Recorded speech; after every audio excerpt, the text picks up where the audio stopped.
disability is not a what if, like it is an eventuality. It's gonna happen to you at some point, like whether it's a serious injury and you're laid up for an entire month, or you get a chronic illness and everything changes. Like it's gonna happen to you at some point.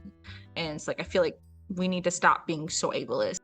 People will have been living in pain for so long, and just to have like their doctor be like, yeah, I get what you're feeling, I get how frustrating it is, and like this is a long journey, it's not going to be fixed magically, like I can do a lot to help you, but there's still going to be those bad days.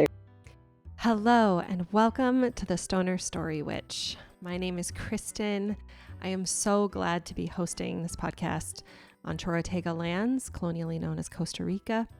I'm really excited today because I am about to do something new again.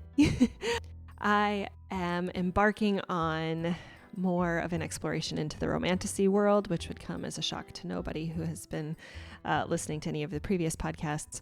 What I was really yearning for was to have conversations around disability justice and Indigenous sovereignty, relating it to the Empyrean series by Rebecca Yarros. That is, the first book is The Fourth Wing, and then the second book is Iron Flame. And we are days away from the release of the third book, Onyx Storm. It is a 5-book anticipated series, so we're just about halfway through. Anyway, I found that there is I have a few people in my life who have read the book, and a few people in my life that have disabilities and like lived experience of operating in the world with a disability. And I really wanted to have a conversation about this story mixed with the human connection of what it is to be in a disabled body. And really my question is, like, how was it reading this book? So of course, as usual, this podcast contains spoilers for the first 2 books. That would be Fourth Wing and Iron Flame. So if you have not read those and you are sensitive to spoilers, I advise you to pause. It also feels noteworthy that at the beginning of the month, I was gearing up to interview Sophie Strand. And Sophie Strand is an amazing writer that I've mentioned on several different occasions, lots of her books and Substacks and things, and I will probably continue to do so for the foreseeable future. But Sophie Strand also lives with a chronic illness, and I will actually plug her book, The Body is a Doorway, comes out in March. I will post a link for a pre-order, because the book is literally about like healing hope in the human or something, or hope beyond healing. I will check on that. But anyway, in her Substack, We Live and Die in Real Bodies, she says, I'm struggling to imagine a life where I might decay and die and also get to live and thrive at the same time. I'm looking for better stories. I love fantasy, but let it be a fantasy where I am fully present in all my weird, sick, gross nuance. It was my hope to have Sophie on the podcast, and tracking her, I follow her on social media, and I can tell that she is really going through it as a person in a disabled body. I want us to live in a world where we can practice that we can say no to things, because your wellness matters. And I think it's important for me to acknowledge that, I would absolutely love it if the world was great. I could have Sophie Strand on my podcast to talk about her upcoming book. And in the spirit of all of that, I can still have these conversations with people that it matters to. And it matters to me. And I want us to live in a world where we can rest and we can take breaks. I'm going to give a little bit of just an overview of the story. So Fourth Wing and Iron Flame are the first 2 books in the Empyrean series by Rebecca Yarros. And Rebecca Yarros actually has Ehlers-Danlos syndrome, which is a connective tissue disorder, as well as POTS, which is an autonomic nervous system disorder that I know has problems with, like headaches and also like kind of irregular heart rhythms. Rebecca Yarros has confirmed that Violet, the protagonist in these novels, also has these conditions, and they very much define her experience in the books. The story takes place in Basgayath War College in Navarre. My apologies if I mispronounce these things. Where Violet is a first-year student in the Rider quadrant, which is a very violent, physically demanding, and dangerous quadrant. Part of what they need to do is bond an increasingly scarce number of dragons, and then they become dragon riders, and they fight on them, and they learn how to channel their dragon's power through them and manifest a signet power that comes from the unique bond of that rider with their dragon. Examples being, elements of mind reading or wielding elements or all sorts of things. So for the majority of Violet's life, she was actually planning and preparing for the scribe quadrant, which is, more of an academic knowledge keeper kind of place. Like in the library, basically, is what it kind of sounds like. And her father was a scribe, but he has already died when the story begins. And her mother, however, is a high-ranking commander and dragon rider of Navarre. And she forces Violet to enroll in the Rider quadrant, much to Violet's dread and disappointment. In the very beginning of book 1, we actually see Violet's older sister, Mira, a rider, arguing with their mother to not make Violet enroll in the Rider quadrant. We learn that there's only a 30% chance or so that the strongest and most able-bodied of the bunch can actually survive the entire 3 years of the Rider quadrant. And with Violet's disabilities, it seems as though it's almost guaranteed death. Like the conversation is very much like, okay, like I guess I'm dying. But her mother insists. So her sister Mira helps her the best she can. She tells her to find her childhood best friend Dane, a second-year rider, to help protect her, and to stay away from Xaden. Xaden is a third-year rider and a child of the Tirish Rebellion, which was a rebellion of Navari forces, which was a rebellion against the Navari forces that resulted in the parents of 107 children to be executed by none other than Violet's mom. And the children of those rebels were then forcibly enrolled into this really dangerous, really violent rider quadrant once they swear allegiance to Navarre. Anyway, Xaden is the oldest and therefore the leader of these like Tirish rebels. Okay, so from the very beginning, Violet is greatly afraid that at any time the kids of the rebellion could murder her, especially Xaden. And Xaden and his crew definitely hate Violet's mom, and then therefore Violet kind of, by extension.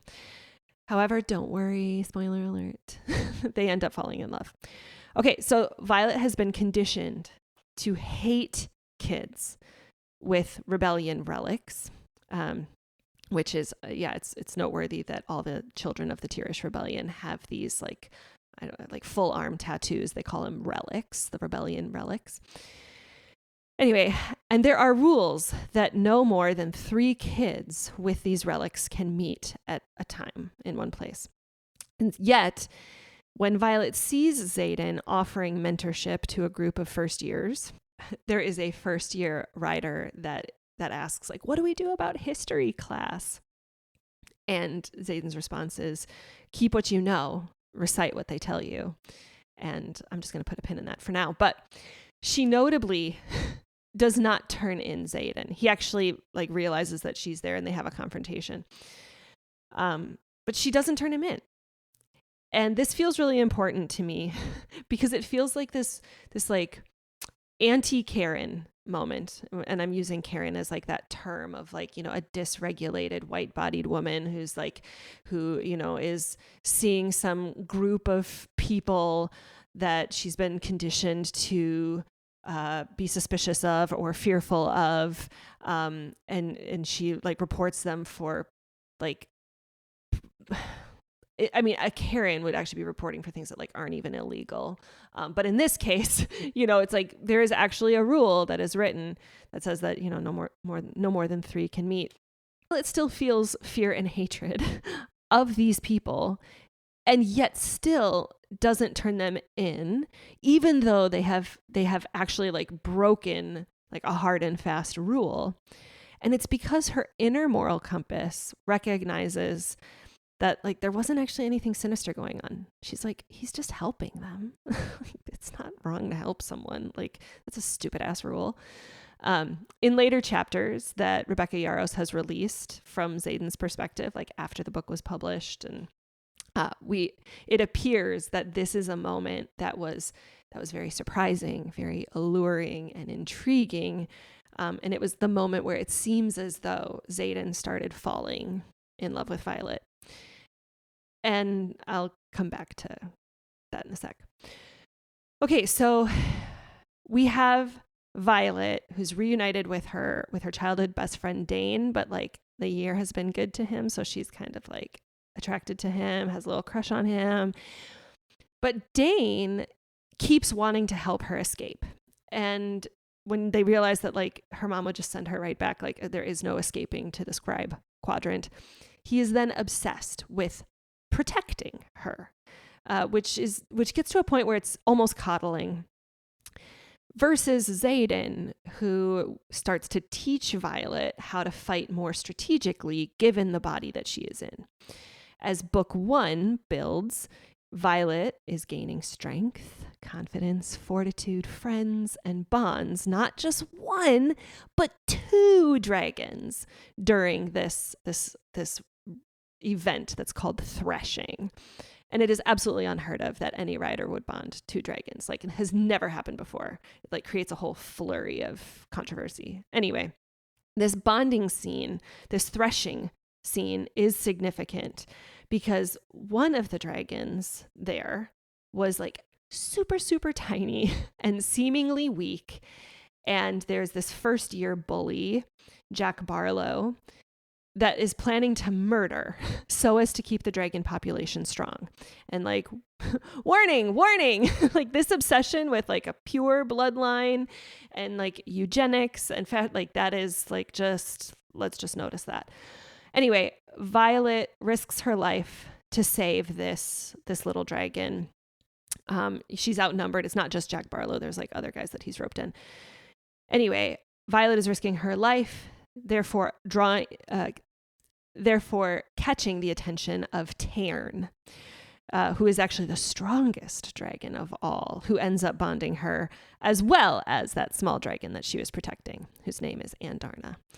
And it's worth noting here that Tairn is mate bonded with Sigale, who is Xaden's dragon. And like this whole like Xaden and Violet being bonded to like mate bonded dragons really like aids this haters to lovers pipeline. As Violet was about to die while defending Andarna, we learn that Xaden was just beginning to interfere and help Violet fight off Jack and his crew, which is an act that is absolutely forbidden during threshing. Only first years are like allowed to be like interacting with anyone. It was like questionable that he was even there, but he was there. Anyway, even after threshing, Dane still is yearning to protect Violet. Even though she is a bona fide badass, there is this defining moment for me when Violet says that Dane is so focused on the least that I'm capable of doing, he can't believe that I can do so much more. Violet gains incredible power, yet she is always struggling with difficult recoveries, chronic pain, and an inability to keep her seat while she's riding Tairn. Dane is also this like symbolic, thoughtless obedience to rules where we can see that both Xaden and Violet are led by their own sense of morality first. Rules be damned, right? Like there's more that I can say, but just trust me that like, there's also this element of like, but like when the rules are unjust, then like they don't need to be kept. That I just think is really important to name for their romance. Okay. In the history of Basgiath, no rider has ever had any accommodations to ride their dragon, but Tern always assists Violet in climbing onto his back. He catches her when she falls. He ultimately defends her using a saddle that Xaden had made for her. And Tern says, and I quote, "There is no rule that says a dragon cannot modify their seat to serve their rider. You have worked just as hard, if not harder, than every rider in this quadrant. Just because your body is built differently than the others doesn't mean you don't deserve to keep your seat. It takes more than a few strips of leather and a pommel to define a rider."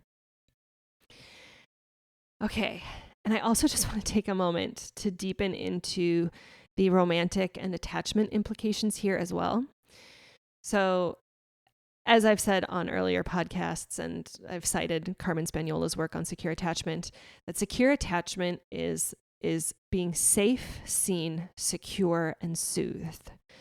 By which I mean safe is that you are free from physical harm as well as psychological terror, which notably in Basgiath, similar to capitalism, is kind of impossible. So it can be kind of used relatively. Secure attachment is about being seen, and to be seen means that all parts of you are welcome. Secure is that there is consistency, and soothed is like that you are attuned to, that you're gotten, that you're understood, that there's like emotional resonance. And there's an element of being seen here that Xaden knows from the jump about Violet's disability.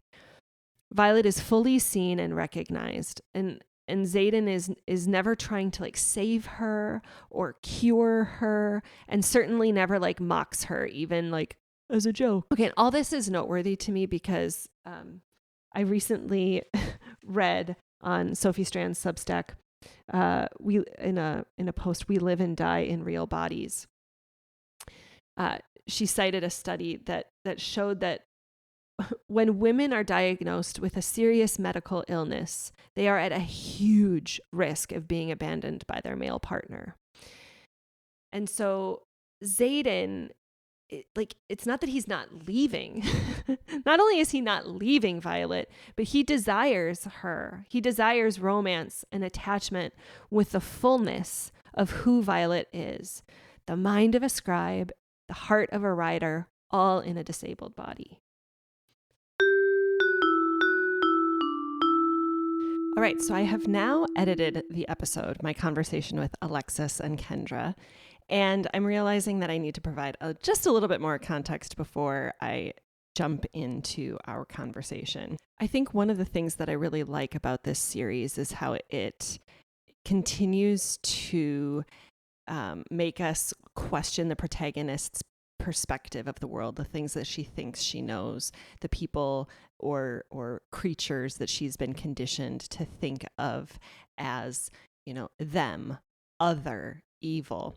And in book 1, a big thing was these griffin flyers. So they're dragon riders, but there's other magical creatures, these griffins and the people who ride them, and they live outside the protected wards of Basgiath. And it's just kind of thought of that like they're all evil, they're all bad, they're all them. And there's also another element that Violet really likes this book. This is maybe one of the reasons I love Violet, is that she really loves these stories. She loves these fables, this book of fables that her father gave her when she was a child. And in these books, there's these like mythical creatures, these wyvern and these venin. And I think they were humans, but they channeled energy directly from the earth rather than through their dragon. And it creates these there's different levels of venin. We still don't know that much about them, but we're learning more in book 2. But what we know about them is that through jealousy or through greed, they channel the earth's power, which is just unheard of. You should be having your power mediated through a griffin or a dragon. And then these venin create these, again, kind of dragon-like creatures called wyvern.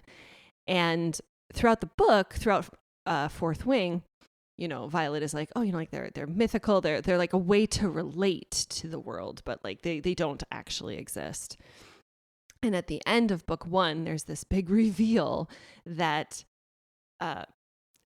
Venin are not only real, but Venin and Wyvern are not only real, but that there are actually griffin flyers that Xaden and all the kids with the relics work with and are like, like co-conspirators with, to try to fight against these forces, these Venin. And so there's like this really big shock for Violet that like this person that she's been falling in love with has kind of been lying to her. And this, like, these creatures that she thought were fantastical are actually real. She even finds out that her brother, Brennan, is actually alive. She thought that he was killed 6 years ago. Her sister and her mom thought the same thing, but he is actually working with the resistance, working with Xaden, working in Tyrrendor for the resistance.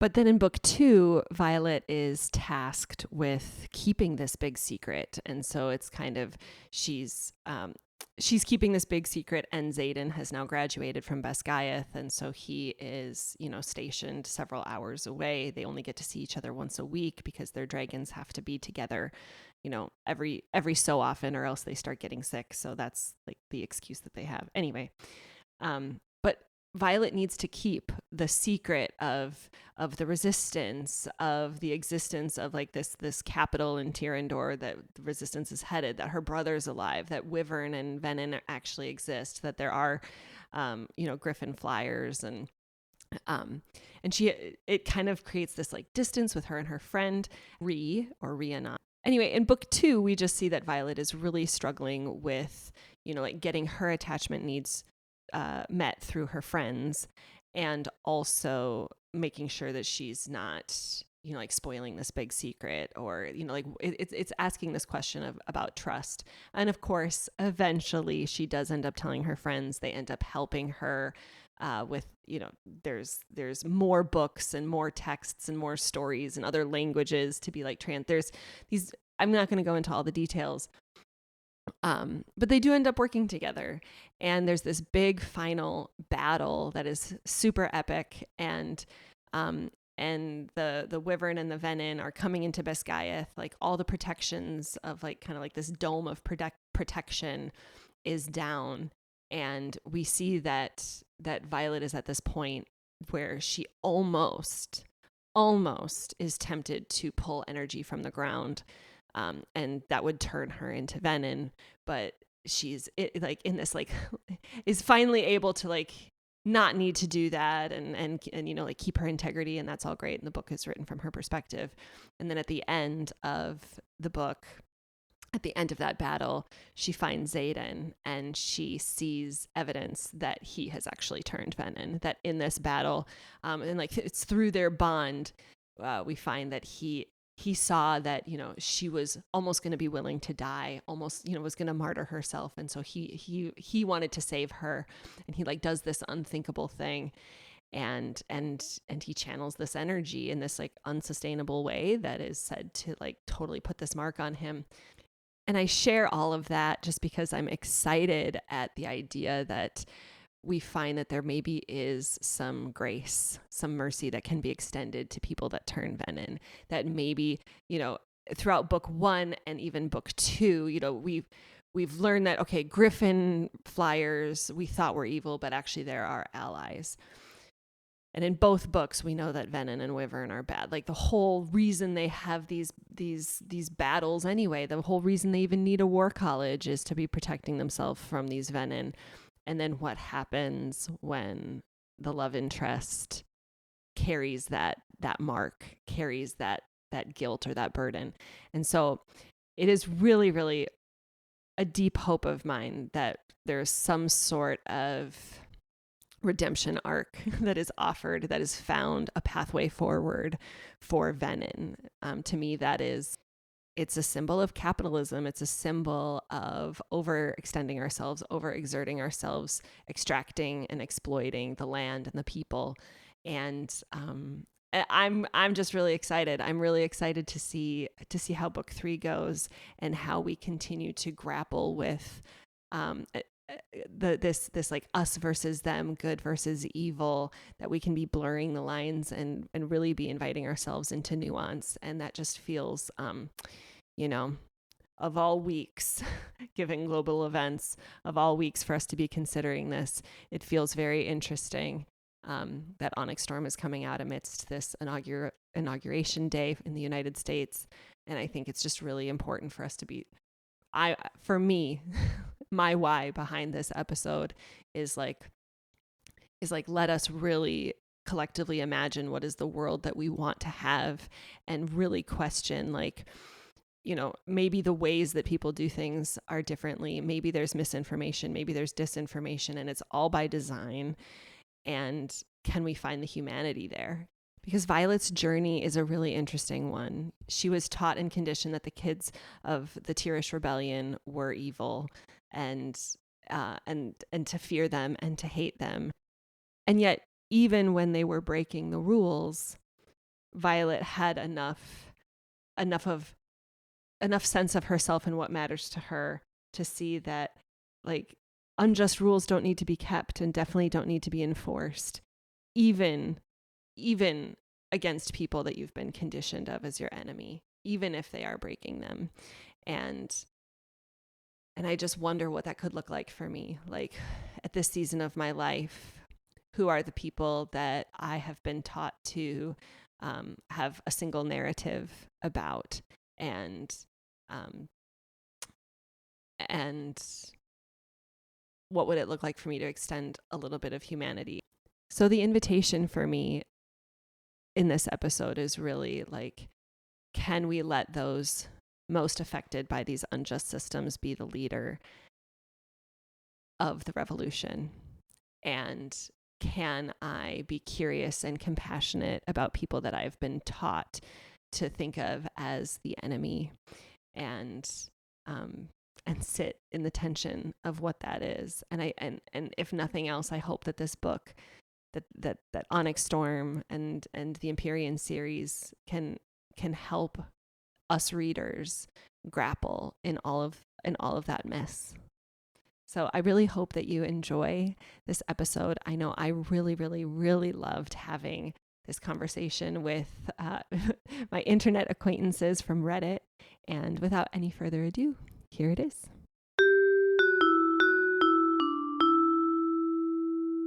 Welcome, Kendra and Alexis, to the Stoner Story Witch. I'm so excited to have you all here with me today. Excited to be here. Mm-hmm. Very excited. I want to just, I want to give you gals a chance to introduce yourselves. And what I'm really excited about is how we met. Like this time last week, none of us were like aware of each other's existence. And it was super exciting because I just had this thought, like, I have this really niche conversation I want to have about the Empyrean books and about disability justice, specifically, what is it actually, like, what would it be like for someone who has actually had a disabled experience to read these books, to read about Violet? And so I just put an ask out there on Reddit, like, hey, any disabled readers like have read this book and want to talk about it on my podcast? And like a handful of you reached out. I also just want to say there was another one that was Jessica was supposed to join us. Hi, Jessica, if you're listening, I hope you're feeling better. She had a stomach bug. Oh. But here we are, like just mere days later, trusting internet acquaintances. It just feels really lovely to be able to connect this way and have juicy conversations about stories and liberation. So thank you all for being so brave and joining me. I want to just give you both a chance to answer the question, just introduce yourself and answer the question, what identities do you lead with? Alexis, if you would like to go first, you may. I don't really know what this question meant. Let's be honest. Oh, okay. Well, so you could just be like, so I would say like, I'm a white cisgender woman. Mhm. I'm a wife, a mother, a former high school science teacher. Just like, yeah, like just how would you like, what are the like maybe labels or identities Okay. that you just kind of would like introduce yourself to Hmm. in a Okay. public Yeah. way? Sorry. No worries. So I'm a cisgender white white person. I am bisexual. That's recent. Other story. And just it's been really cool to connect with other people who have chronic illnesses. I have over six. Oh. And they're very debilitating. Every time I tell someone that, they're just like, oh. Hmm. Growing up as a person who is the youngest person in the arthritis center was always fun. So I like to call myself a old lady in a young person's body. Mm. Um, and I don't call myself disabled. I do technically qualify for disability because I have rheumatoid arthritis. Mm. But I work full time and I try to live as much as I can with that because I'm not really ready for that label in my Oh, life okay. at the moment. Because I feel like I'm still able-bodied enough to not have to rely on that just to survive, you know. Yeah, and I'm a writer, I'm an editor, I write full time. I'm in marketing and I love fantasy. It's my escape. I like living in a world or imagining that I live in a world where I don't have to deal with this. So Yeah. yeah. Yeah, yeah. Awesome. And yeah, thank you for yeah, specifying that you don't use the term disabled. I that was wrong of me to like just be throwing it out. So Oh no, thank it's you okay. for thank you for clarifying. What about you, Kendra? How would you like to introduce yourself? Or Yeah, I'm Dr. Kendra. I am a sports chiropractor. I use any, all pronouns. I do identify as two-spirit. I am Indigenous and a member of Muskeg Cree Nation in Saskatchewan, currently residing in Washington State. Just kind of getting my practice started out here. Mm. Um, I do have an autoimmune disease. I have Crohn's disease. I also have POTS. Um, I was almost eligible for like Ehlers-Danlos uh, diagnosis, but I'm kind of off that criteria by like 1 or 2 points. Um, so know a lot about Ehlers-Danlos, know a lot about like chronic diseases and like living with an autoimmune disease. And a lot of my patients like also have um, conditions. Like work with a lot of athletes with chronic conditions, Mm. especially with like EDS. I'm an aerialist, so Oh. a lot of people coming into aerials. There's a lot of zebras that are attracted to that side just with being so hypermobile and um, And you wanted to specify what you mean by zebra, just in case a listener maybe zebras. doesn't. So, so zebras are what people with EDS usually refer to themselves as. Um, and that term actually got started because it's a saying in the medical field is when you hear hoof prints, you think horses and not zebras. And Mm. so Ehlers-Danlos is kind of a zebra condition where like a lot of the symptoms fit into other conditions, and then you it takes a lot to get diagnosed, Hmm. unfortunately, just Hmm. because like it falls through the cracks a lot of the Yep. times. And so people with EDS often refer to themselves as zebras. Yep. Um, but yeah, I work with a lot of people with EDS. Work with a lot of people with POTS. I have POTS myself. And so, um, yeah. Right, and those are the two Um, conditions that both Rebecca Yarros, the author of yes. the Yeah. Empyrean, as well as Violet, the protagonist, have. So, Yeah. yeah, thank you for that. All right. So the questions I try to remember to ask everyone that come on the podcast is, how do you connect to your wildness or your most intuitive self? What are archetypal energies or stories that are like guiding or companioning you towards liberation? And what is resourcing you for your own liberation or the collective? Um, Kendra, would you like to go first on this one? Sure. So, as I said, I'm an aerialist. I've been doing circus arts for about 10 years now. I've silks, aerial hoop, sear wheel, just all that lovely stuff. And then I'm also a snowboarder, and I like doing a lot of crafting. I'm a pretty crafty individual. Nice.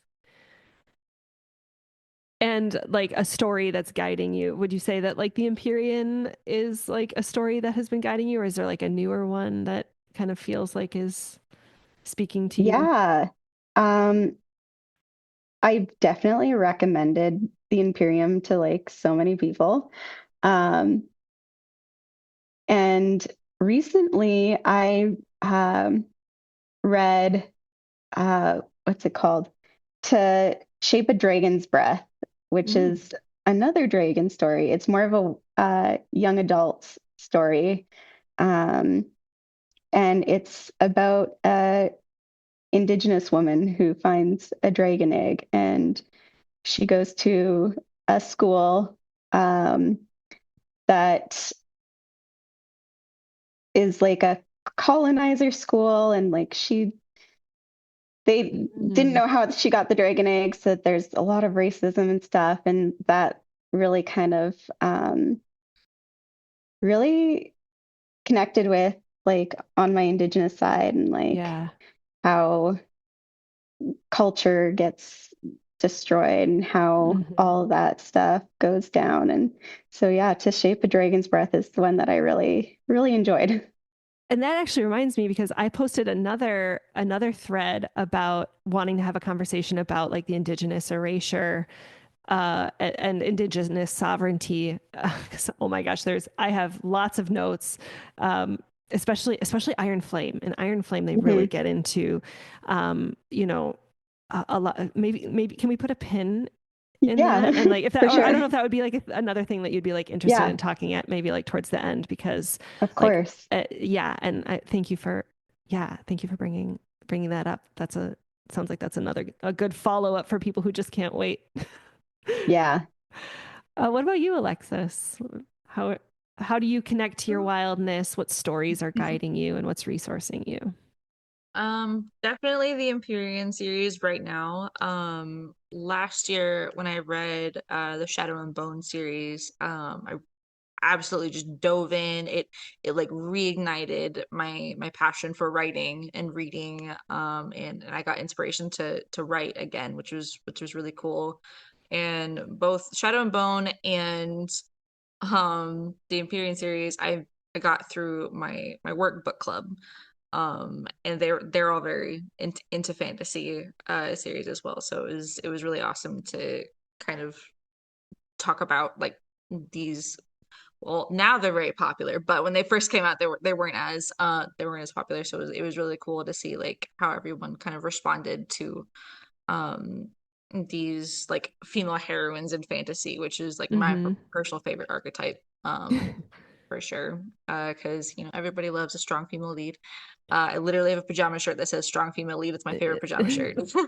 What do you um, love about that? Like, or maybe what do you mean by that archetype? Like, mhm. what are like the defining characteristics of like when you say that like strong female? Not to like totally put you on the spot, but I'm Yeah, no, curious you're if you fine. have thoughts. I think it's a woman who takes no bullshit from men and is, just Mm-hmm. strong and like makes change and isn't like a simpering like Mary Sue. Like it's so hard to find like actual heroes in fantasy series and stories that aren't just like, oh, you're a woman pretending to be a man. Like, no, no, she's a woman being a woman and being a badass Mm-hmm. because she is a woman and she is strong and she still deals with all the other crap. Mm-hmm. And it's just more like gender equality, I think, Mm-hmm. for me, because like I live in the South US, there's very little gender equality here. Yeah. So it's just kind of liberating for me. As far as like how I connect like with myself, like writing, obviously, and Mm-hmm. reading. I also really love doing escape rooms and playing board games. My husband and I have a very large board game collection. Oh, Um, nice. yeah, we're very competitive, so that's always fun. Yeah. Yeah, it's like you can't like spar or whatever like in those, but it's Yeah, like I wish. my sparring is like opening up a board game and like the Yeah. trash talk, right? Like there's definitely like the banter that you can get like through Mhm. games. Yeah, that's awesome. Yeah, I actually I've kind of wondered like if sorry, this is like a side tangent, but like if people who enjoy fantasy also like enjoy, I mean like D&D or whatever, like Mhm. Dungeons and Dragons, but Yeah. also just like games, because there is like such an element of competitiveness or like this like back and forth and like these fantasy realms. Anyway,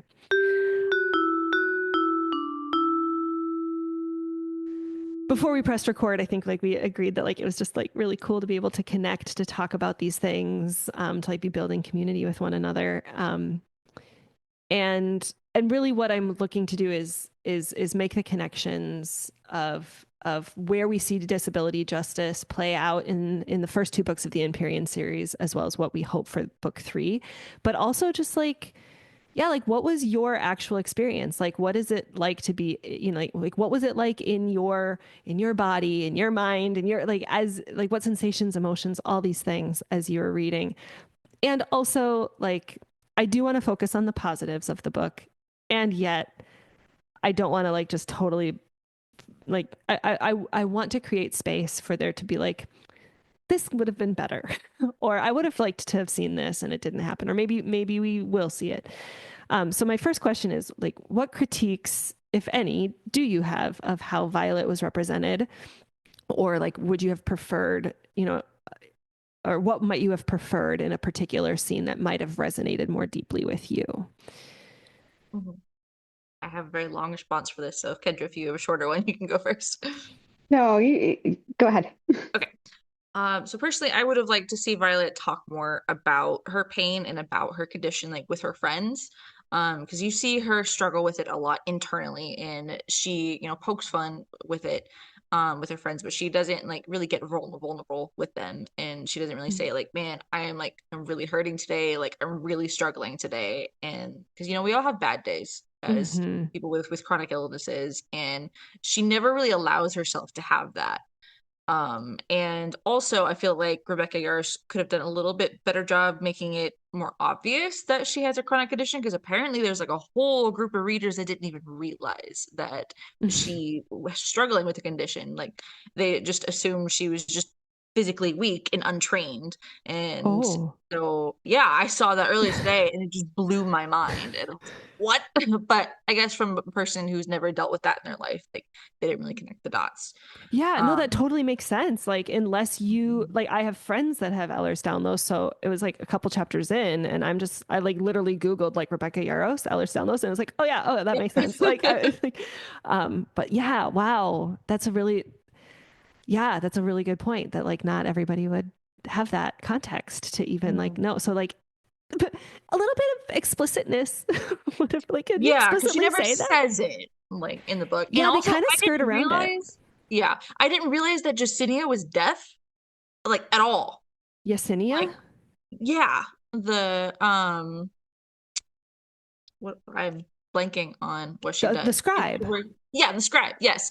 Yeah, I didn't realize that she was deaf. I thought they just always talked with sign language, but I saw that earlier this week and I was like, what? So like I feel like she could do a little bit better job with like being like, this person has this thing, so and I will say acknowledge. I for that was a little bit I was like, she's either deaf Hmm. or because like I was like, maybe it's like because But like she was just it's a like scribe, they super like good have at to be being a really scribe. quiet. It's like, I just will never talk, I will only use my hands. No, that's a really, Mm, yeah, like to like, that's a really good point. Like it's like, we're gonna show it but we're not gonna say, but like, but why can't you say it? Like exactly. why can't you, why not? Yeah, Yeah. really good point. Okay, sorry, I interrupted you. No, you're fine. That was pretty much it. It's just like I just wish you would be a little bit more explicit sometimes and not, beat around the bush a little bit. Mm. Yeah. Yeah, it's so funny because because we're in her head, like Mm-hmm. I don't think that I as a reader was even really tracking like that, like the way that she was trying to portray herself to her friends. Mm-hmm. So yeah, that's really fascinating that you're like, what I would have wanted was for her to like reach out for, yeah, more Mm-hmm. vulnerability, more connection, more like, can you, like, I'm having, like, to normalize, like, oh, I'm having a bad day.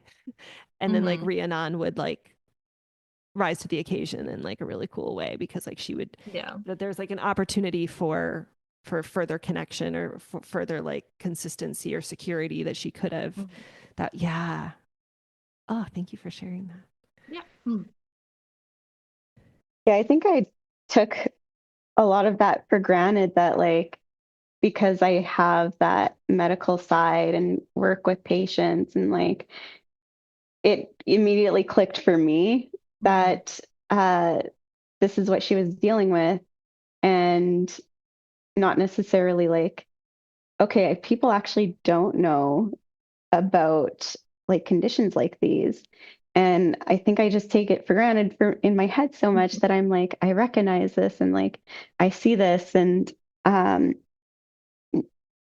even like other doctors, like going through school, there's so many people who've Mm-hmm. never heard of this kind of stuff and like have Mm-hmm. never like met people like this and like it really kind of helped me to like check my own biases to be like, okay, well, even even doctors get Yeah. this wrong. So Oh, it's like absolutely. Yeah. I agree, like it should have been a little bit more like spelled out that Mm-hmm. this is um a part of her and like um I've gone back and forth like in my head a couple of times about like the scene where they're at Montserrat and Violet's sister Mira tries to say, well, there's nothing wrong with you. And it's like, I Mm-hmm. have this struggle where it's like, yes, I'm broken. Like, yes, like I have like this chronic pain and stuff. And like going back and forth between do I want to fix myself? Like if I were to just like Mm, wave a magic wand and be like magically cured, would I do that? But then again, it shapes who I am and has shaped who I am as a person, who I am as a Mm-hmm. doctor, who am I like as a whole, and like would I actually like want to make that disappear? And so that like internal conflict is a really big thing, and like like hearing people say like, oh, there's nothing wrong with you is really frustrating because you put up this front where it's like you look at me on the outside and mm-hmm. you're like, okay, she doesn't deal with this kind of stuff. And like, there's been times on the train where I've sat in disabled seating and people are like, well, you should say that for people who are disabled. And it's like, well, I'm in a lot of pain right now. Yeah, So right, right. So where much where does invisible. that? Yeah. Mm-hmm. So yeah, just having it a little bit more visible and spelled out would be great. Yeah. Yeah, no, like I noticed like tingling on my arms like as you were talking about um yeah, like I remember Montserrat. I don't remember the specific context of Mira saying like there's nothing wrong with you or this like push pull of like do I if I could wave a magic wand and be done with it. Um, but it's like been such a defining part of who you are, and it just like totally shapes like how you can empathize with. I mean, now I guess I'm putting words in your mouth, but I just was like, yeah, like it is who you are, and like to get to a point where it's like I love who I am, and I can't.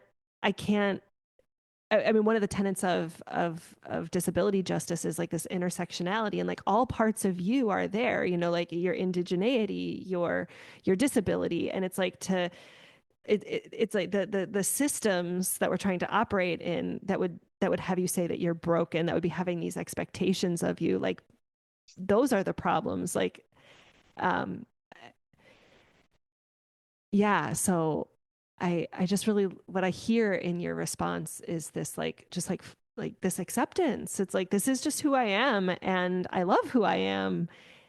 And it's just complicated, and it would be nice to be, and then that it would be nice to be seen. It would be nice that like people could consider, like, just because I don't have crutches doesn't mean that like I deserve this accommodation of a seat on the train any more than, you know. And I found like with colleagues and stuff is that some of the best doctors that I know as colleagues, and they have like chronic pain, they have these like chronic diseases. And I do really feel like it makes me a better doctor to have this like experience where I can relate to my patients on that pain level and that like level where it's like people will have been living in pain for so long, and just to have like their doctor be like, yeah, I get what you're feeling, I get how frustrating it is, and like this is a long journey, it's not going to be fixed magically, like I can do a lot to help you, Right. but there's still going to be those bad days, there's still going to be like those times where like you'll have those flares. And I was really lucky in school to have one of my supervising clinicians. She also had POTS, and it her experience helped me get through that, and like get through like there was one time where I was like had just started a new treatment, and I come into clinic and I felt like I was having a stroke. And it was great to have her be like, you gotta look at taking care of yourself first. And you have to like think about like if you're not at your best, then you can't be at the best for your patients, and you can't be as effective. So you have to like, I know you want to do everything. I know you want to like be seen as tough, but like we have to be that like new generation of doctors to take a step back and be like, chronic pain is a big thing. It's a serious thing, and you need to actually take care of yourself so you can help other people. Yeah. Yeah. Okay. So I just read this morning, but just because my Google at this point just knows that I'm doing a lot of stuff around Empyrean. So it was like Rebecca Yaros's interview in Elle magazine. And she was talking about having a POTS flare up when she was on this book tour. You're nodding your head like I read that today too.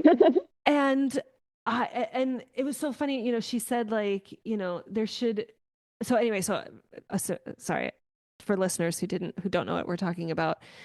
She was on this book tour in Sydney, and she had this huge POTS flare up, very much like what Kendra was just talking, or like similar, where although in her case, she's like, I'm taking every like rescue med that I have. And you can even tell in the pictures that I'm just like in pain and then she's quoted in the article, saying, the most healthy answer would have been, I can't do this tonight. And I didn't say it. And then she said, there should be a way to say, hey, I'm not okay. If we don't take care of ourselves, there won't be any more books. And I'm like, okay, first off, like, fuck more books. like, I just need you to take, like, I'm just like, wow, like, it's just so interesting to me, this like, and I think it kind of resonated with, I thought about that too when you were talking, Alexis, when you were like, to be vulnerable, to be like, I need that, I'm having a bad day, you know, and then Kendra, you being like, you know, we got to put our own oxygen mask on first. And it's like, but it's like, wow, the fact that it's still like that. I mean, what I like, and this is what comes up for me, and I'm projecting, I don't know Rebecca Yaros, but I'm just like, wow, like, I want you to just be well. I just need you well, because I need us all to just be well. And like, and then once you're well, then maybe you can write another book. But like, I was like, I love this series, but if she never writes another book, if that's like what it takes for her to like be who she needs to be and like live the liberated life that then I'm for that, you know, like nothing is more like nothing is more important than that. And 100%, like if you're going to be in like the sports medicine, like, you know, like we, you know, she says, I wish that there were a way to do it. You know, I Mhm. wish that we could like live in a world. And it's like, then like when it's available, make it happen. And it's Mhm. like, and I'm not blaming Rebecca Yarros by any means, but it's like, wow, like how cool would it be actually if she would have canceled and people, and then like her just, you know, like her readers that resonate with her in this way could be like, wow, like if she can cancel a book event for Mhm. her, then like maybe I can use my sick day. You're or like assuming that you have a privilege of sick day and you know like you're or whatever like and Mhm. then certainly you know we live in a very unequal and harm-filled world and there are a lot of people who really do, you know, like obviously like so I just want to like name that too, that there's very real Mhm. like survival problems. Yeah, I think like us as people who have chronic illnesses, like we try so hard to be so strong and so present every single day. Like we are fighting a Mm-hmm. battle every single day that we forget to be like, hey, you need to chill and Mm-hmm. rest for a bit. And Violet is also really bad with that. Like she Yeah. never like takes a moment to like rest. Like even people literally tell her like you're going to pass out if you do not Right. rest. And like Zayden's constantly on her for it. And I love that. My husband does the exact same thing. And I'm like, yeah, you're right. I'm pushing myself because like the more you push yourself, like the worse your recovery is gonna be. Yeah. And it's just like a very big thing that we struggle with. And I don't know why we have this like complex where we're just like, no, like I have to do everything right now. So I love Yeah. that Rebecca Yarros also struggles with that. And it's just it's so nice to see someone understand that and convey that through a character in literature. It's really incredible. Yeah. Well, and it's really cool that I'm so glad that you've like found a partner that you're like when your partner can be like elements of the book boyfriends, like that's just the Hmm. best, right? It's been great. Yeah. And so I'm hearing that like what, you know, for any listeners out there who might have a partner who is dealing with chronic illness, like what are those things Hmm. you that really resource you from your partner, or you know that really that you really like saw in Zayden. I guess we're kind of skipping to the next question, which is like what moments in the books are particularly resourcing for you, or any aspects of Violet's experience that felt like a particularly corrective experience. Hmm. And you know, and we can like make it specifically to this like love interest with Zayden. Yeah, I love that he sees through through her facade and sees what she's struggling with. Like I think part of that is, like the mental bond between them, which Mm. is kind of cool. So like he can read her mind and see her inner thoughts and what she's struggling with. Like he understands that like she's always in pain and like she's really, really trying and she's at her limit, and he can be the voice of reason for her and when she's pushing herself, and Taryn can do that as well, which I love. Like I love that she has like, like her familiar basically who can also kind of encourage her, be like, you need to stop, like you're gonna Mm-hmm. die, you're gonna kill us, please stop. Right. So it's really important to like as a partner to tell the person that you're with, like if they're really struggling and they're just pushing themselves too hard, like look, you've got to take a step back and rest. Like Mm-hmm. otherwise, instead of like a day of recovery, you're gonna be out for like a week, and like Mm-hmm. you have to work. Yeah. So you need to stop trying to push yourself. And like my boss has always taught me this also. Like I Mm. I, I hate not coming to work. I hate Mm. taking time off because I'm sick again, or like I'm dealing with a flare again. Like it's so annoying, and it's just really important to show, like either whether it's your partner or your employee, like if they're struggling with that, like you have to tell them like it's okay, like I understand, like Mm-hmm. you're not like a normal person with a perfect immune system, like it's okay to Yeah. take some time off. And I think we're just raised in such an ableist culture with like, Yeah. like perfect attendance and that Yeah. nonsense. Like it just really makes you be like, I have to be here, I have to be doing this right now, like I have to get this done. Like no, like it's okay, like it's Right. just being the person that can say like stop, like you're pushing yourself too hard, you're gonna hurt yourself. And like Yeah. she never gives up. Like even when someone's like breaking her arm, she's just like, no, like I'm not done, I'm not giving up, I am not relenting. And it's just like, that's awesome, but like Yeah. I would like to see her be a little bit more vulnerable, like with other people, like with Ree and her other friends, because she doesn't do this, especially in Iron Flame. She's so annoying in Iron Flame. I'm just like, I know you're protecting them, but like just Yeah. be a person, be their friend. Like you don't have to tell them what's going on, like with all the secrets and stuff, but like Yeah. you can still be there for them. So it kind of goes both ways. Sorry, Yeah. I'm rambling. No, no, no, no. I mean, what comes up for me hearing you say that is like what I think is what is really potent about like both your husband and your employer is like, we live in patriarchy. So there's like this implied, like there is a power imbalance between you and your Mhm. husband. I mean, like maybe like there could be other facets of your relationship. I don't know his race or, whatever other factors, but like at a bare minimum, like he has that element where he is like a power Mhm. over. And then you have your boss, and like living in Mhm. capitalism, like you fucking need a paycheck, like like Yeah. your survival depends on this person not thinking that you're slacking. And Mm. like what I'm hearing is like, I mean, I'm like I'm so thrilled that you have this support, not just from like your partner, but also from your boss who have this power. And it makes total sense to me that you would feel this like I have to perform because I don't want these because we do live in these systems like regardless of how egalitarian or anti-patriarchal, like regardless of like the work your husband or your boss has done, like there's and like when you're sick, when you're having a flare up, like, you're not going to be able to, like, nobody's their best self. And so to Mhm. just be like, oh, like, yeah, it's like, like you might be more prone to this, like, if I don't do it now, then it'll never get done. And da da da da da, because you're Mhm. just like dysregulated from the fact that you're having a flare up, that it's just like, hey, like, Mhm. ground, close the door, take use your conduit.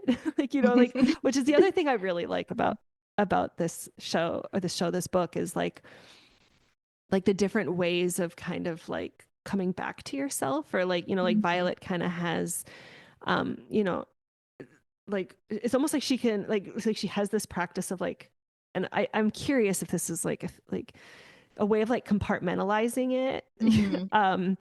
Which then I feel like is maybe then her secret, like what really helps her then with her like emotional boundaries with Taryn, when she like has to kind of like learn to block him. And Zayden's like, it took me weeks to figure that out and you figured it out in like 2 minutes. And I was like, oh, it's probably because like in order to survive, she has Mhm. to like kind of almost like cut herself off from, or like I don't know. I it was interesting. It was like an interesting thing for me to consider in like my able body of just like, Yeah. oh, well, maybe I can just like, what if I just like kept my anger in my fist and like pretend I'm holding a conduit or something like that. But Mhm. um, anyway, now I've said some words. I'm curious if either of you have responses to that. And then Kendra, I know I want to make sure you have a chance to answer this question before I move on Mhm. to. I completely relate. Like I I don't know if you guys are familiar with this at all, but I try and practice like redirecting my pain. Like if I'm having like really like tough time with like if I'm having a migraine, or if like my knee's acting up, or another joint is being annoying, like I'll usually just like bite the inside of my mouth, and like because that's all the pain that I can focus on right now. And it kind of helps me just be like, oh my God, I'm in so much pain, and kind of go back to like, okay, I'm getting shit done, like I'm living and kind of dealing with it. 'Cause it's like it's like when you get a tattoo. I don't know if you guys are familiar with this, but like when you get a tattoo, it's like all I can focus on is that pain, and not Mm-hmm. the other pain that I have in the rest of my body. It's just like a nice distraction. So like that's kind of how I kind of compartmentalize. Like I'm just like, I'm not gonna think about every single joint in my body that aches like hell right now. Like I'm just gonna focus on, like making a fist. Creating other And like I know sensations. some people, yeah, Mm-hmm. and just kind of focus with that. But I do like how she like visualizes like going in the archives and shutting the door and everything. I can't wait to see how they do that in the show. But Oh, yeah, that's I right. yeah, I completely agree. Like that's really cool that like I didn't really realize I did that until I read Mm. about it or saw like a TikTok about it. And I was like, oh, that's not normal. But It's cool Yeah. that other people do that.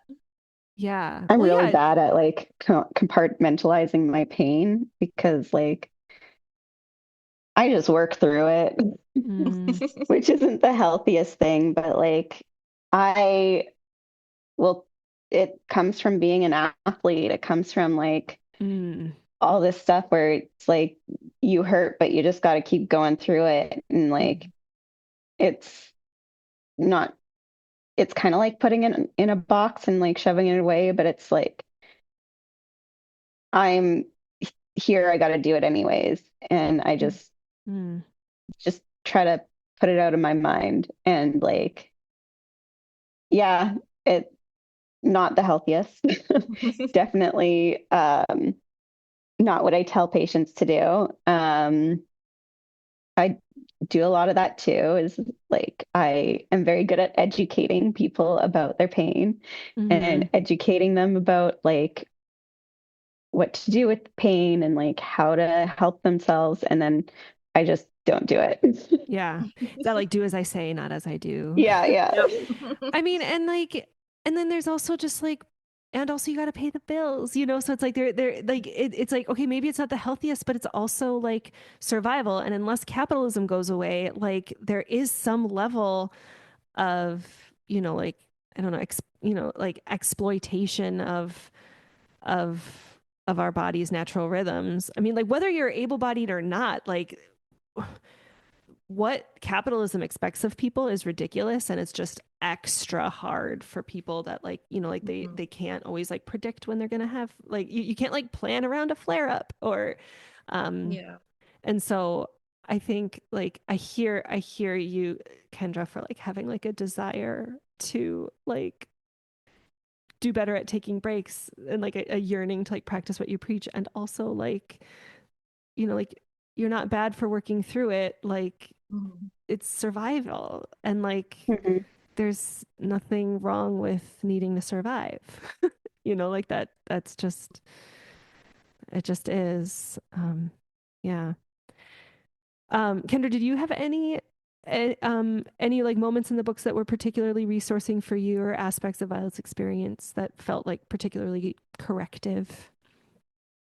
Um, yeah, I appreciate how Zayden always like reminds her how strong she is Mm, Mhm. and that there are different types of strength and that like even if you're not like even if he said what was it? It's only the body that the weak only the body that is weak. But you are unbreakable and like that mhm, was very swoon worthy. And yeah, my own partner, he's always like reminding me that this isn't normal to be in pain all the time.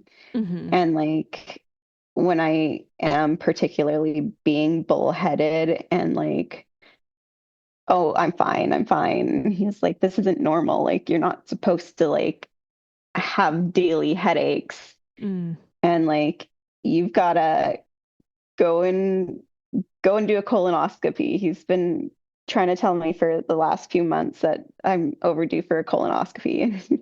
He's mm. like, "Did you get it booked yet?" And I'm like, I don't want to. Yeah. uh, but like having that partner there to like remind you that like there's different types of strength and there's different types of um ways to go about things and like even like the gauntlet, Satan tells her like it's not always the right way, or the right way isn't the only way to do it. And Yes. like Yeah. that was really, oh yeah, you Yeah. know. Yeah, totally. Mhm. All right. My next question is, I mean, if any come up, what sensations and emotions did you notice in yourself as you were reading these books? Or put differently, like in what ways would these books be like helping you actually like feel liberation? Mhm.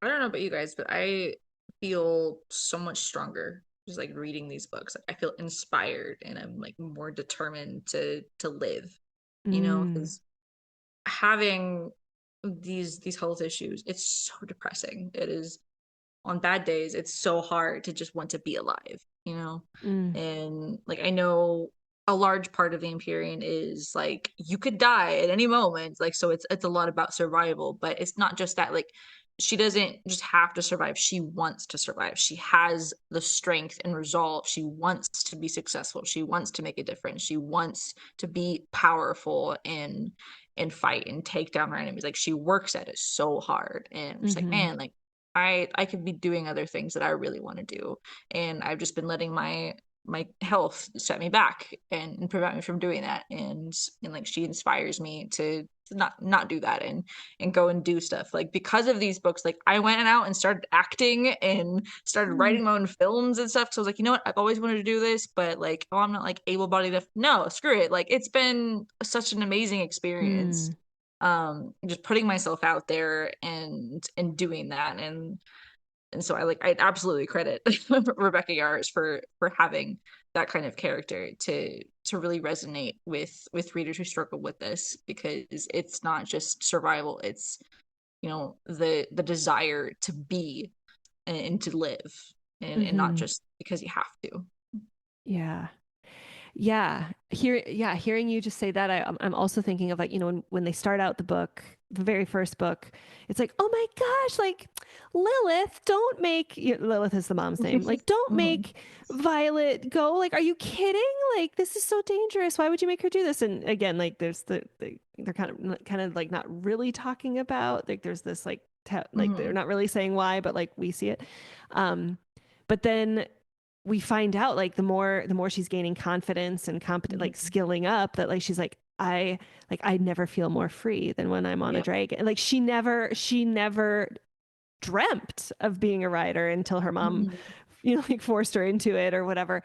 And but it's like, is it because she never thought that that was possible, because of, everybody telling her how physically impossible it would be, Mhm. because no dragon in the history of Biscayeth has ever accommodated their seat. But, Right. like, and again, like, this strongest fucking dragon bonds you, because, like, because she's worthy, like, Mhm. in like in the whole mix of all of who she is, like, her in like the full complexity of her body. Mhm. Um and so, yeah, hearing you say, like, I never, like, like, there was this, like, thing I just never even envisioned for myself, but I'm like, fuck it. Mhm. Like, if Violet can write a dragon, I can write a screenplay. Like, Right. fuck yeah. Like, oh my God. Like, let's, if the Empyrean did nothing else than help Alexis connect to her dreams, like, dreams that she maybe never even realized she had, I'm here for it. I fucking love that. Thank you. I love how Violet's like almost turns like the underestimation of her into like a fuel, Mhm. where like she's been underestimated at every single turn, and like she's kind of really come into that and like use it to her advantage, where she's like, yeah, that's right. Mm-hmm. I'm super powerful and people don't believe that, and use it to their advantage, And like, yeah. Um, I really like how she trains with like Imogen, and actually like realizes that um the strengthening exercises help to like not like cure her, but like help to mitigate some of those Mm-hmm. symptoms. And like Mhm. I do a lot of that with patients, is like one of my things is exercise is medicine. And Mm-hmm. like it's a long uphill battle, but it definitely, like, getting stronger does help, even when you feel like complete crap. And like Mhm. just having that like strength training and doesn't cure everything, but it certainly does help. And like, I really, really like how that was portrayed. And like, Yeah. um, yeah, I definitely feel like a kinship with Violet. Mm-hmm. Mm-hmm. And then I also, with like, there was that scene that they're talking about, with Devera's talking about what has been lost with the unification, and with like the culture, and like there's tradition and language and like stories that were lost with the unification, Mm-hmm. and like things that were lost in translation, that really spoke to me as well. And that like I was like, yeah, like my grandmother was in residential school where she couldn't speak her language. She like there was a lot of stuff that was lost there. And um being on my own journey of like regaining tradition and being able to um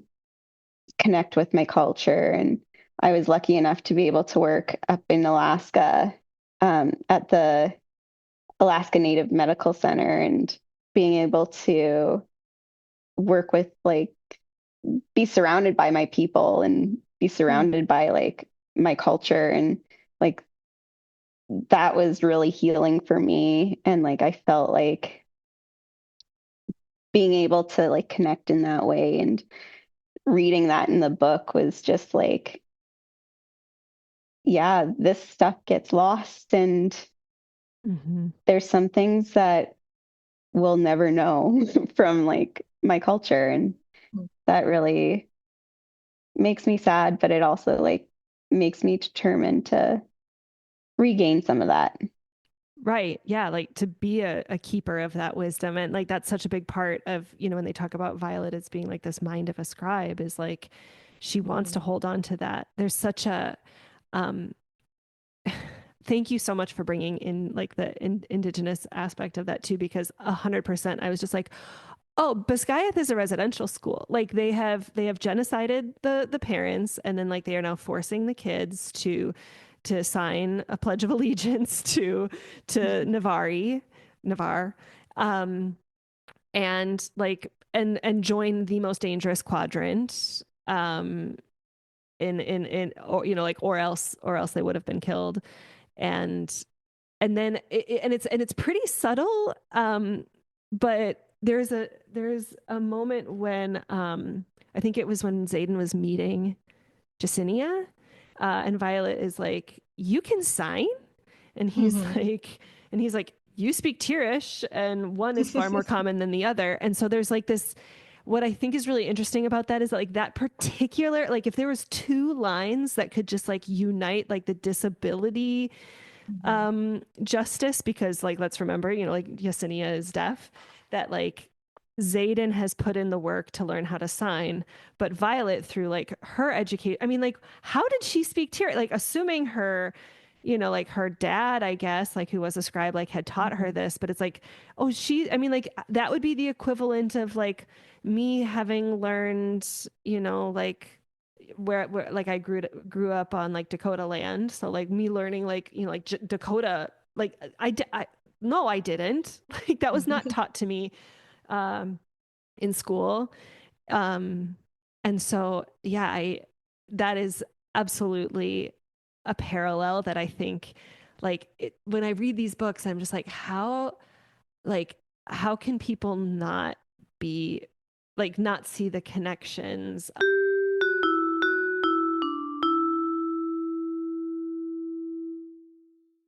Going back to like in Fourth Wing, when Violet and even her mom and her sister are like, she's super strong because of her pain. Like, Mm-hmm. it was really refreshing to see that representation, that we are in pain every second of every single day. And like up until the the moment that we're unconscious, basically. And so like if we say it hurts, it really fucking hurts. And like a normal able-bodied person, like in our level of pain every single day, like they'd be writhing on the floor in agony and be wanting pain meds, and we just do it. And but like everybody doubts her because like she has these joint issues, and her bones break so easily, but like she is so strong like because of that. And so it was just, oh God, I felt so seen. Like every time she says like, oh, I'm in so much pain, but like I'm doing it anyway. Like I am pain. I live in pain. Like that's just what I am, what I do. And like you never see anyone like acknowledge that like verbally. Like she doesn't really do it verbally as much as she should probably. Um but yeah, I just like I have never resonated with a protagonist or a character in general like so strongly that I have with Violet. You know, like going back to when I was telling you about Shadow and Bone, like she grew up kind of sickly, and like I'm sick constantly. I have a very crappy immune system. I've been sick since Thanksgiving basically. It's just, so it's like I absolutely relate to calling out of school and work because I'm sick with another thing that's going around. But like her character, when she realizes her magical powers, her issues like go away because she was suppressing her magical abilities her whole life. So it like cured her. And I didn't like that. Like I don't like that she was cured um with her magic. Whereas Violet, like she gets stronger with her magic, and she gets stronger like as she continues to train. And but she still deals with it like on an every single day basis. And I love that like we touch on that repeatedly and acknowledge like she's still dealing with it. Like this, she's not magically cured. Right. So like it was really nice to see a hero that like was still chronically ill, like even after having magical powers and dragons and shit. So like that was just really cool for me. Yeah, right. Yeah, because they're like that's like this like ableist narrative, like, and Yes. then the body is fit, and it's like no, but like I don't want to be broken, so don't fix me, like, or Yep. fix the system that tries to tell me I'm broken. Yeah. You saying all that did remind me that Jessica, who wasn't able to make it, she did share a quote that she loved, which is Violet deals with more pain before lunch than you do in an entire week. And I was like, Yes. I love yeah, that. I think like we'll let her like put that in here. Yeah, because I mean, yeah, I am one of those able-bodied people that would 100% like crack under like the weight of what it that it's like it's like something that I can like cognitively be like, oh wow, and like and like I feel like an empathy, like I don't like a compassion of like I don't want anybody to do, but it's like but that is not my lived experience. And it's and it is cool to like if I like if we live long enough, like if you don't die an early death, like we're all going to be disabled at some point, right? And so it's like Yep. disability justice, like it comes for everyone, and and nobody should have to deal with this. So yeah. Yeah. I feel like I was doing a lot of that in school where you're surprised by how many people there are that don't know what pain feels like, that what like living with chronic pain is. And like I feel like throughout school I was just like reminding people that like living with pain is hard, and like it can be really insidious, and a lot of people don't understand that. And like I felt like I was having to speak up a lot to be like, this is what it's like to actually deal with the pain. And like I feel like at least with my education they're trying to get a little bit better with having that part in it.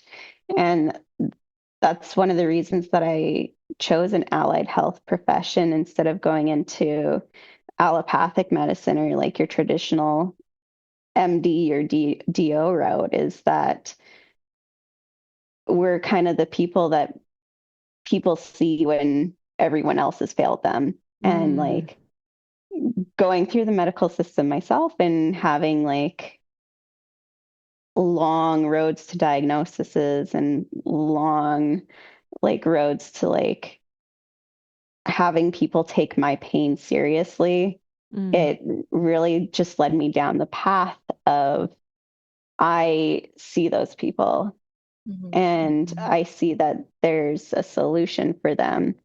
And I always tell people that chiropractic is going towards the way of, we're not the ones fighting against the medical system. We're the ones that are trying to help take that burden off of the medical system and like take that burden from them and take people more away from the pain pills and like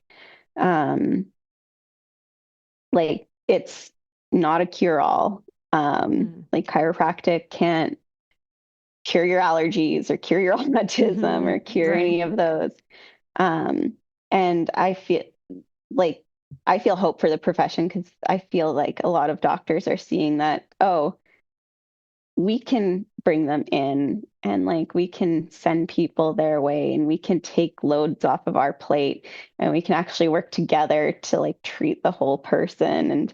And I really feel hope for the future working with like doctors. And I feel like more and more traditional doctors that I talk to, MDs, are seeing that the medical system is so screwed up right now that this discourse that happens between our professions has to come to a solution where we see each other and we know what our strengths and what our weaknesses are, and that people go and look for chiropractors because traditional medicine has failed them. Right. And I feel like it's a responsibility of mine as someone who suffers from chronic pain to like speak to other doctors and speak out and educate like my colleagues about these things that we slip through the cracks, and we go out and we find what we can to just survive the pain, you know? Right. Like there's more resources out there. Like we don't need to be like, like flooding the system with these doctors that are only thinking they're seeing horses when there's actually zebras, when it's like, hey, there's actually a lot of people that like, there is like this growing community and more information and then and then also like that there's not the expectation that there's like cure, but it's, it's mitigation or management. And then of course the question then is like, does insurance, and like it's still like I don't know, from what I have gathered from my friends with disabilities, it's still a fucking nightmare of navigating like the whole like medical, and this is, I'm speaking about like in the United States like specifically, but I think it continues to be, I mean, I don't know that, I don't know. It's a hot I'm mess. Canadian, and so I am now in Washington, and it's been kind of a adjustment period going from Canadian healthcare to American healthcare. And like I had all of my education in the States, and that was eye-opening to be like, wow, Yeah. what are we doing here? Yeah. Yeah, one of my friends, she lives in Canada at the moment. She has a couple of health issues, and she's writing a book on like how the Canadian healthcare system is like dealing with this with disability, and like how there are so few accommodations. And I feel like even in the United States, like we really don't have as many accommodations in like everyday life as we should. And I think it's really important to have like teachers and doctors like Violet does, who are just like, okay, yeah, you have this, like we're gonna work with you, and like it's okay that you're accommodating your illness. Whereas like in real life, like you get shamed for that. And like people judge you for using the elevator instead of the stairs, or using the handicap stall, or sitting in a handicap designated seat. Like just because you can't like see my illness, like doesn't mean it's your place to judge who I am. But like we have such a lack of just like ramps. Even like every freaking house has stairs leading up to it, like, and all the sidewalks are messed up and you can't take a wheelchair or walker down it. And it's just like there's so many things in society that we could be doing better to accommodate people who deal with this, because like you were saying earlier, like disability is not a what if, like it is an eventuality. It's gonna happen to Mm-hmm. you at some point, like whether it's a serious injury and you're laid up for an entire month, Mm-hmm. or you get a chronic illness Mm-hmm. and everything changes. Like it's gonna happen to you at some point. And it's like I feel like we need to stop being so ableist and being like making all these things to help able-bodied people be better, and instead of having like tools um like I struggle with like holding things and gripping things. So I wish I had like tools and utensils and stuff that were easier for me to hold. Like brushing my hair, holding my hairbrush is so painful. Like Mm. I need a hairbrush that is comfortable to hold. Like I wish that kind of thing existed. And just acknowledging that like people struggle with different things, and like we all have like different physical issues. Like why is everything made one way? Like Mm. it's just so frustrating. So I love Mm. that Rebecca is just like, yeah, she's used as accommodation and no one cares. Like they deal with Right. it. So Mm-hmm. like I wish our society was a little bit more like that. Right. And also noteworthy that like Violet was like pushing it away at first. Like Zayden had Mm-hmm. it made, and like Yep. Taryn is like, no. Like I quote it in the intro, in my intro, because I love it. He says, "There's no rule that says a dragon cannot modify their seat to serve their rider. You have worked Mm-hmm. just as hard, if not harder, than every rider in this quadrant. Just because your body is built differently than the others doesn't mean you don't deserve to keep your seat. It takes Yep. more than a few strips of leather and a pommel to define a rider." And I was like, you could almost make like, do you guys remember like Mad Gabs? Like from Yeah. back in the day, like you like it's like you'd like take out a word and it's like insert adverb here. It's like you could Mm-hmm. almost like take out the word, like, take out the words that are like specifically to Empyrean, and but like make it such that people could just like insert their own like experience of like a disability accommodation. Like Mm-hmm. I was thinking about making some sort of like mad gab with that, because I was like, man, I just feel like that is such a potent, it packs a punch. Yeah. Oh. I love that moment. We need more Taryn in the real world. Oh my gosh. And I just want to say, like, I love that too. I think you're speaking to this a little bit, Alexis, so I'm going to circle back to it. Like this, what I feel like a lot of the romantasy is there's so much like, there's always like this like bond or mind reading that like Mm-hmm. the love interest can do, that just like helps this level of attunement of like, I don't even have to ask. Like he just Mm-hmm. knows. He just gets me. It's like this effortless. And like not only does he get me, but he wants to get me and he wants to help. Yeah. Um, and also this like, almost like fairy godmother type like it's like Taryn Mm-hmm. is like, she is never alone. Mm-hmm. Like he's like Taryn can communicate through like the dragon bond, and Darna, like her other dragon. Like Mm-hmm. it's just, there's always like, unless they're sleeping, I guess, or maybe they have their shields up, but pretty much like there's like this constant presence. And I was just like, oh man, like what a, like what a, like a little guardian angel, or like there's different Mm-hmm. contexts that like that like we can have for that. But um like opening up an imagination of like, man, like if I had a dragon, what would they be saying to me right now to encourage me? Right. Or like, what is our hard stop, folks?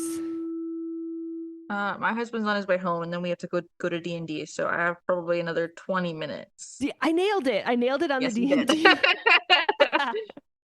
That's I so love funny. D&D too. Great. I just played for the first time last year with some of my friends, so I was like, I could like get into this. Like I think like it like I think it would like take me a few. Okay, you started speaking a little bit, Kendra, from like the like that your grandmother was in the, like, had been in the residential school, and like this yearning. Is there, I want to make sure that I'm like, because like I pulled quotes and I've got thoughts on like a lot of the indigenous sovereignty connections. Um, but I want to start with you if you had more that you wanted to share on that. It's kind of it's wild. Like going back to like colonial times where there were certain tribes, mine included. I come from the Cree, up in Canada, where we spread across Alberta, Saskatchewan, Manitoba, Ontario, and we kind of took pride in working with like the fur traders and working with them and being like the people that we are in this, like we don't mind you guys being on our land, and then just totally being taken advantage of after that, where it's like, what the hell, we were in this together.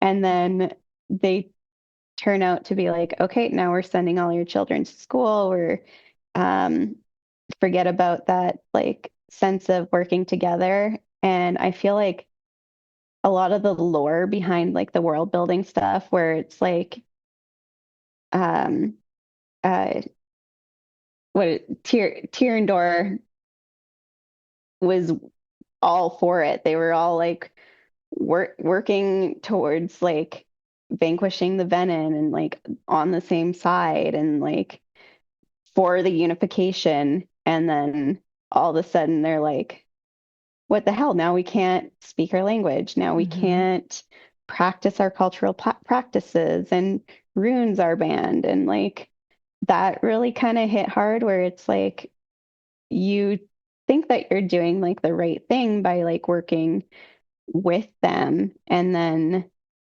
they turn around and oppress you anyways. And it's like, damn, like what side were we on in the first place, you know? Right. Yeah, a big gut punch for sure. I it's and like this is mirrored so great in the like it takes one generation to change the text, one generation to teach that text, and the next grows, and then the lie becomes history. And then I really loved like when that scene that Violet like saw Xaden helping all the first years in book one. He says the phrase, keep what you know, recite what they tell you. And I just like, and like that was before we even like knew before we were exposed to like that big lie of like, oh no, like Violet is like on the bad side, you know, like the people we thought. And that I love how like romantasy in like such a really great way, like takes these beings that like we are trained and conditioned as the reader to think of as like the bad guys, and then it's just like actually there is nuance. But yeah, when I read that I was just like, oh, there is definitely like some sort of like indigenous wisdom that like they're all privy to, you know, or like it's like I just like, you know, which I think sounds to me similar to you being like, you know, I'm sad at all I've lost, but I want to like I want to keep what we know now. I don't want to lose any more. And yet we live in a world that kind of is like, in order to survive, you might just kind of need to like recite what you're told or play by the certain rules in these contexts, because like maybe you're in a space that it's not super safe to go off on indigenous sovereignty or what have you.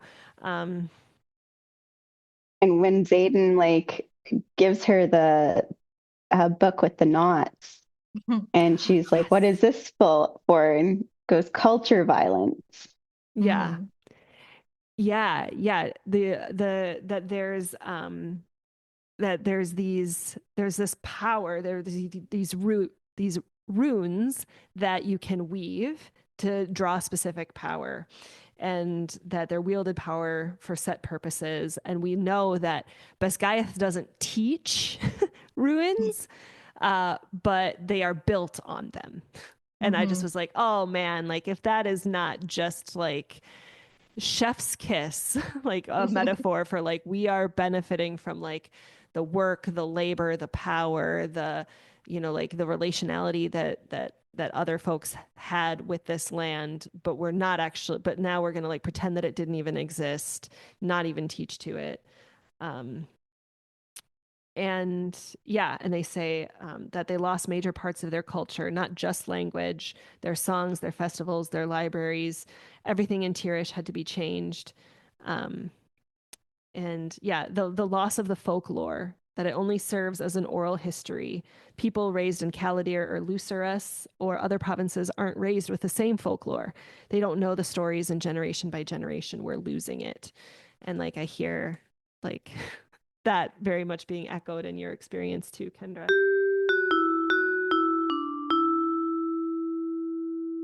I want to bring it to hopes for Onyx Storm. Do you still have time, Alexis? You have like 10 more Yes. minutes? Yeah, Okay. a little bit more time. I really hope that Violet can kind of connect with other people who struggle with chronic illnesses, and show more people in the series and in real life that someone with these issues can be a strong and powerful warrior. Because I feel like she's helping us like feel seen, but it would be really cool to help others like in her world feel seen and like that they can do more. And I feel like she does that like with her friends, but I would like her to meet more people, um like now that she's like on the rebel side, Mm-hmm. and kind of help other people kind of come into their own and realize their own power, you know. I think that would be really, really cool. Mm-hmm. I would like to see everybody get the dragon scale armor Yes. and saddles for everybody, because I think not just like Violet can benefit from that. And like, Mhm. definitely, if you can make it easier for everybody to keep their seat, and like, especially when you're fighting Wyvern, where you're going to have to do these like crazy maneuvers, Yep. why not just like make it easy for everybody to like Mhm. do these like crazy aerial battles and stuff? And like, um, and then I also, that interview that Rebecca did where she was like, "Oh, I wish I could do what Chaperone did." Like, I hope that she can find Yes. more of her voice as well, and like realize that you can't pour from an empty cup. Right. Yeah. Yeah. You're talking about Rebecca Yaros or Violet or Yeah, both? yeah. Rebecca, both. You can't pour from an empty cup, Yeah. because I feel like she's going that route of like, oh, I have to help Zayden, like I have to cure Zayden, I have to like Zayden is going to be my focus, and like she needs to chill out a little bit more and like Yeah. Yeah. have a little bit more romance between. Yeah. Yeah. More romance. We got to see that. Yeah. Um, yeah, no, I agree. I I mean, Alexis, earlier you were talking about like I want her to be vulnerable and like I want like it would actually be nice if she just like did have a flare up where it's like, okay, yeah, like there is a battle, but like I am so sorry. Like I'm going to have Yeah. to sit this one out, and like for everybody to like be okay in the end. Hmm. Like that maybe there might actually be a battle that's epic and Violet can't be there. Yeah, that would be nice. um And yeah, I love your point too, Kendra. Like, you know, I just think that like anytime we are, I mean, this is another tenet of disability justice, and I can link to it in show notes. But like, it's the leadership of leadership of those most impacted. So it's like what actually can happen when we're listening to people who are most impacted by these systems is like things get easier for everyone. Like no body does well under the demands that we make bodies undergo in capitalism. Some people can like mask better or, you know, like, or maybe, but it's like there's also studies that show that like wear and tear and stress can like then lead to development of autoimmune disorders. So Yep. it's again, it's one of those like you're able, you know, you're quote unquote able-bodied until, you know, you overexert yourself in these like unsustainable ways that capitalism expects of us. Anyway, so I love the idea that like, hey, maybe everybody else, maybe we will do a better job of attacking these like, you know, like these malicious forces if everybody has Mhm. like a little bit more ease in this way. And like Violet led the way of making that possible. Yeah. And like maybe she would feel like not so ostracized or whatever. Like maybe she would feel like, Mhm. oh, everybody else has one, so no, it's not weird that I have it, right? Yeah. I what I really really liked about the second book is like continuing to break down like um the Griffin riders and Mhm. like cuz speaking to the runes there was this like wait, you trade runes, and they're like, "Ugh, you call yourselves a family? Of course we share, whoever can make it does, and then we trade so everyone is equally equipped. You're used to hoarding power, not sharing it." I love that there continues to be these ways that like Violet is learning that like, oh, like these things that I thought like condition, like tendencies that I've been conditioned into. It's like there are other ways. There's other ways of doing it. There's okay.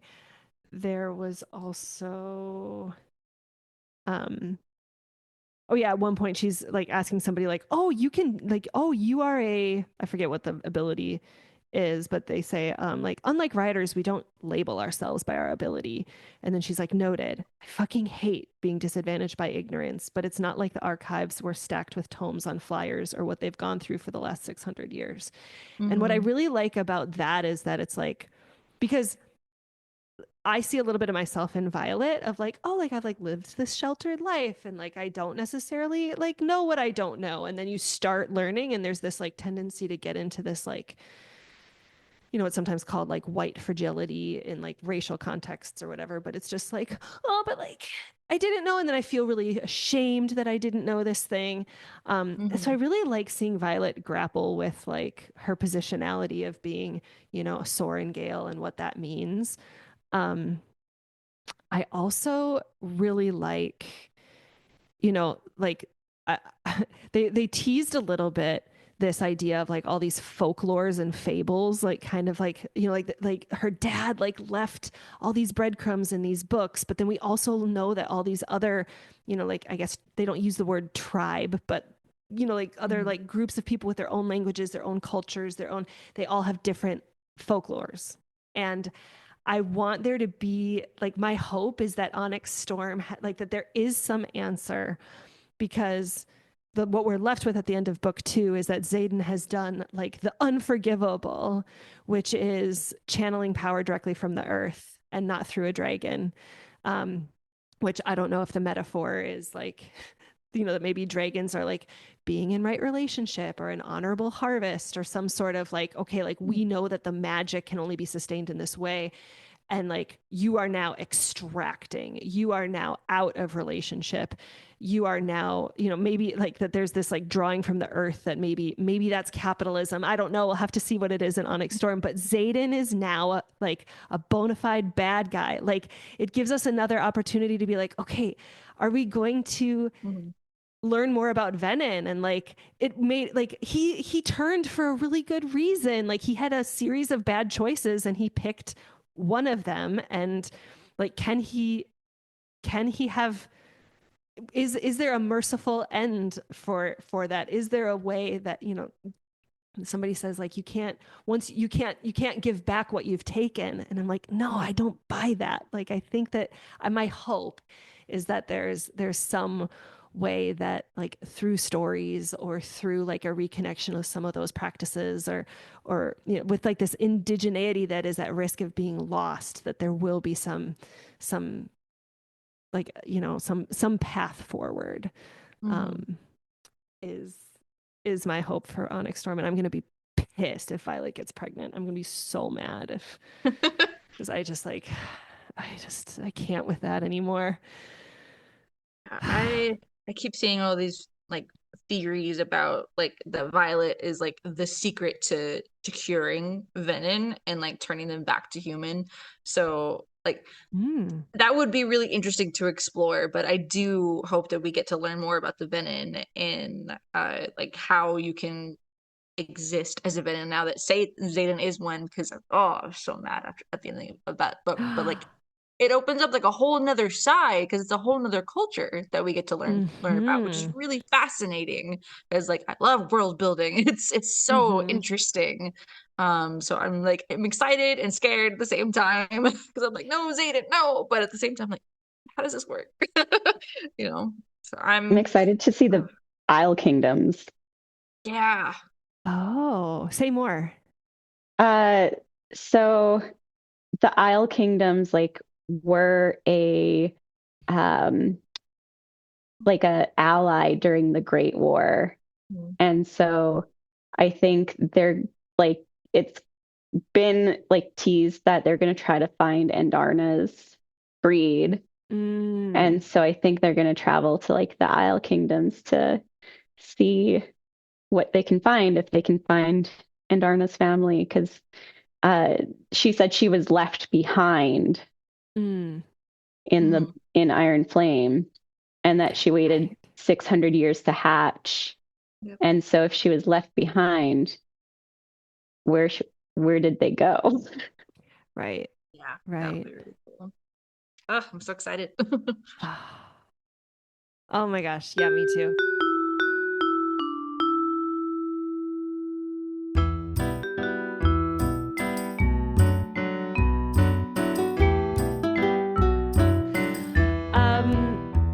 All right. Any other final thoughts or final thoughts, hopes, dreams, and just like how you're feeling as we're closing out.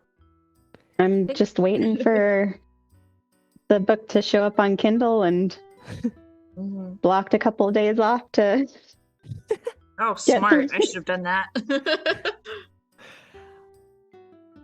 Man, yeah, I'm excited. Thank you so much for having us on here. This was so fun. Like, I love talking about the series and the issues that come with, being chronically ill and stuff. Like, it's really easy to feel alone when you're struggling with this. So like I love meeting new people who kind of understand what it's like, because like nobody in my immediate circle like gets it, So I think building the community like through the internet and through literature like this is it's so cool. So thank you so much. Yeah. Oh my gosh. I just feel so enlivened. I'm so happy to have met you guys and yeah, I mean, we still have we can still we're not going anywhere. We're going to end the call, but there's Right. no we can circle back if needed. Or if we I'm excited for the episode to come out, and yeah, I had a lot of fun. Yeah. Yay. A lot of fun. Here. Thank you. Yeah, absolutely. Take good care. Thanks so much, Alexis and Kendra, for coming on to my show. It was such a pleasure to speak with you. Thank you to the Reddit community on Fourth Wing, and my utmost appreciation for all the work that Rebecca Yaros has done to kind of sneak in what I think are some really subversive themes into these books. It is really my hope that they are empowering us to collectively imagine a better future as we're standing at this threshold time. And again, always a shout out to Carmen Spaniola. She is a huge friend, mentor of mine, not just in the work of secure attachment and contact nutrition, but on the Numinous Network. She has a really great community of witnessing and reflection and resources for people who are living with chronic illnesses and disabilities. I know a lot of my learning around disability justice these last couple years have been as a result of being in the Numinous Network, meeting more people with these lived experiences, and I'm just immensely grateful for the network that she has there. And certainly I'll post to that too in the show notes as much as I can. I'm posting everything that I can in the show notes. Thank you all so much for listening. And I'm really excited for Onyx Storm, and we'll perhaps post out another episode when I'm done reading it and see where the conversation's headed then. And I want to thank Matt Shuby for the podcast art, my husband Kevin Carlo for all his help in the creation of the theme song for the podcast, and Aeneas Mitchell and John Williams for their inspiration of Hedwig's theme and Hadestown. And before I sign off, I would like to leave you with a quote from another one of my teachers, Rev Angel Kyoto Williams, who says, "Love and justice are not two. Without inner change, there can be no outer change. And without collective change, no change matters."